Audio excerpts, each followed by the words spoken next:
ራፐሮች ብዙ ጊዜ መኪና፣ ጌጣጌጥና ቅንጡ ቤቶችን ይገዛሉ።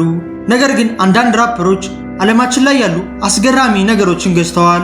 ለምሳሌ ፍንዳታን መቋቋም የሚችል ታንክ፣ 100 ሺዎችን የሚያወጣ ምግብና ይባስ ብሎ አንድ ራፐር የራሱን ፕላኔት ገዝተዋል። በዚህ ቪዲዮም ራፐሮች ሚሊዮን ዶላሮችን አውጥተው የገዟቸውን ነገሮች እናያለን። ላይክ እና ሰብስክራይብ እንዳይረሳ። መጀመሪያም እንደዚህ በሚያምር ጌሚንግ ሴታፕ ቤቱን ያሳመረውን ቺፍ ኪፍን እንመልከት። ቺፍ ኪፍን ቤቱን የጌሚንግ ዞን ያስመሰለው ሲሆን የባስኬትቦል ጌምን ጨምሮ የተለያዩ ጌሞችን ቤቱ አስገጥመዋል። ከሁሉም ነገር በላይ ግን ብዙዎችን ያስገረመው ይህ ፒሲ ነበር። ይህ ፒሲ የተገጣጠመው በውድ ዕቃዎች ሲሆን ጀርባውን ደግሞ ኤሊየንስ ቨርሰስ ፕሬዲያተርስ የተሰኘው ፊልም ላይ ባሉት ሰዎች ዲዛይን አስደርጎታል። ይህንን ፒሲም ቺፍ ኪፍ በ$30,000 ገዝቶታል። ይህም ብዙ ቢሆንም ኳይቮ ለምግብ 100,000 እንዳወጣ ስነግራችሁ ግን ትደነግጣላችሁ።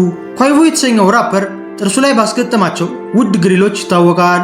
አንድ ቀንም ሬስቶራንት ገብቶ የ$100,000 ምግብ ያዘዘ ሲሆን ይህ ምግብም በወርቅ የተለበጠ ነበር። እስካሁን በነገርኳችሁ ራፐሮች ተገርማችሁ ከሆነም ኤንቢኤ ያንግቦይ የግል ታንክ እንደገዛ በነገራችሁስ። ኤንቢኤ ያንግቦይ የተለያዩ የሙዚቃ ቪዲዮዎቹ ላይ ውድ መኪኖቹን እያሳየ ፍሌክስ ያደርጋል። ነገር ግን ሃውስ አሬስት ላይ በመሆኑና እንደ ልቡ መኪና መንዳት ባለመቻሉ ዩታ የሚገኝ ተራራን ሙሉ ቦታውን ገዛና እዛ ተራራ ላይ ለመንቀሳቀሻ ደግሞ የ$1 ሚሊዮን ታንክ ገዛ። ይህ ታንክም ሪፕሳው ይሰኛል። የአሜሪካን ሚሊታሪም ለሙከራ የሰራው ሲሆን ከቆይታ በኋላ ግን ግለሰቦች እንዲገዙት ተፈቀደ። ፋስት ኤንድ ፊውሪየስ እና የመሳሰሉ ፊልሞች ላይም ይህንን ታንክ የሚጠቀሙት ሲሆን ፍንዳታን መቋቋም መቻሉና ከስተማይዝ ተደርጎ መሰራቱም ውድ እንዲሆን አድርጎታል። ሉሲፈርት ደግሞ ያለውን ገንዘብ አስገራሚ ነገሮችን በመግዛት ላይ ያውለዋል።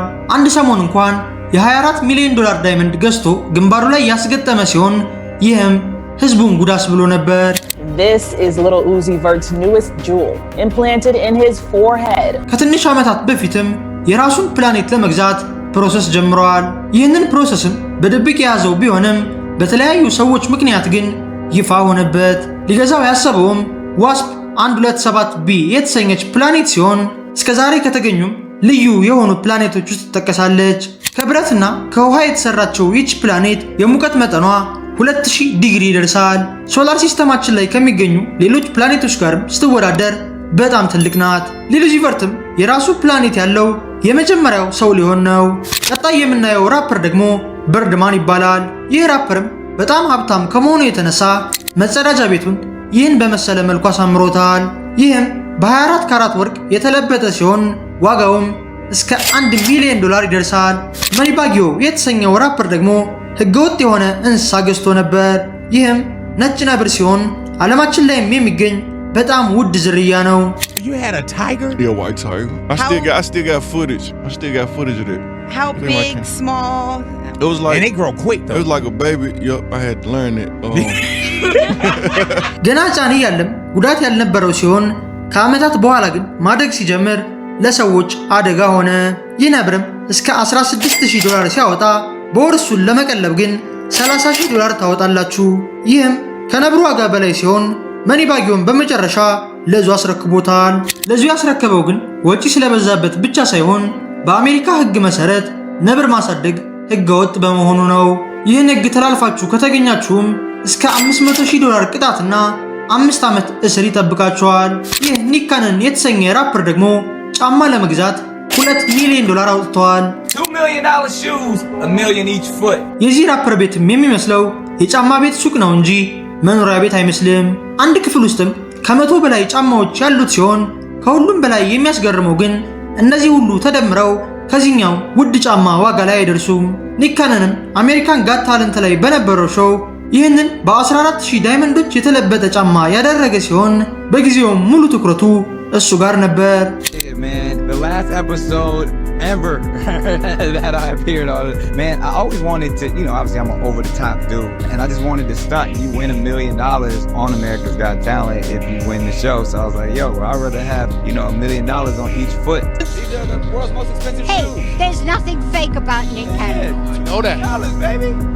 Come on now, step the game up. Let me call some folks right now. We about to take those shoes. በመጨረሻም ግን እነዚህን ጫማዎች ሽጦ ገንዘቡን ለእርዳታ ድርጅት የሰጠ ሲሆን በዚህም ብዙዎች አሞግሰውታል።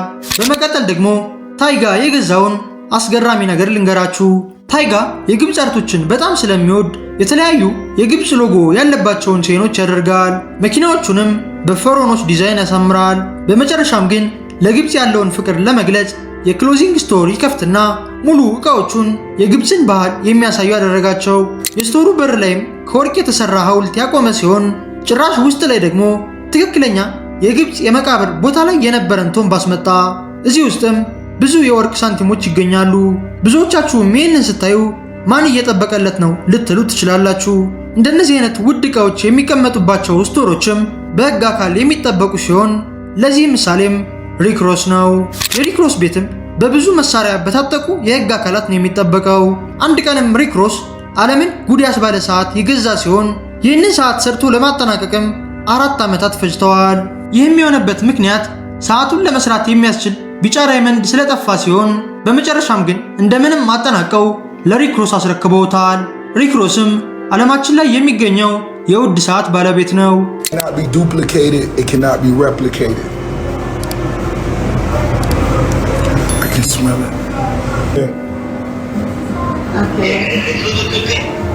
This is the billionaire.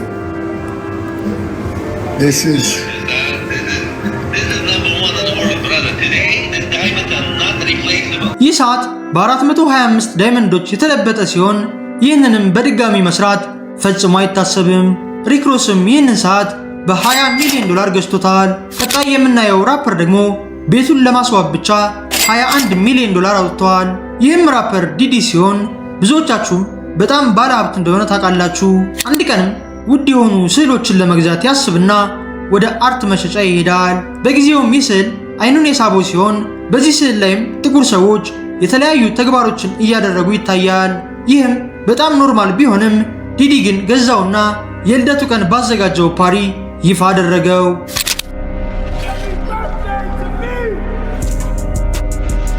ብዙ አርቲስቶችም እዚህ ስዕል ላይ ፎቶ የተነሱ ሲሆን በታሪክም በውድ ከተገዙ አርቶች መካከል አንዱ ሆኗል። ዲዲም ለዚህ ስዕል $21 ሚሊዮን ማውጣቱ ብዙዎችን አስገርመዋል።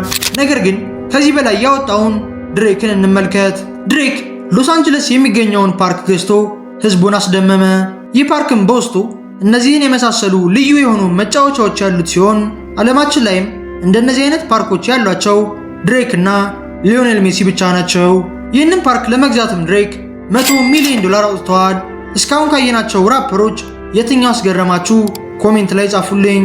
በቀጣይ በሌላ ቪዲዮ እስከምንገናኝ ሰላም ሁኑ።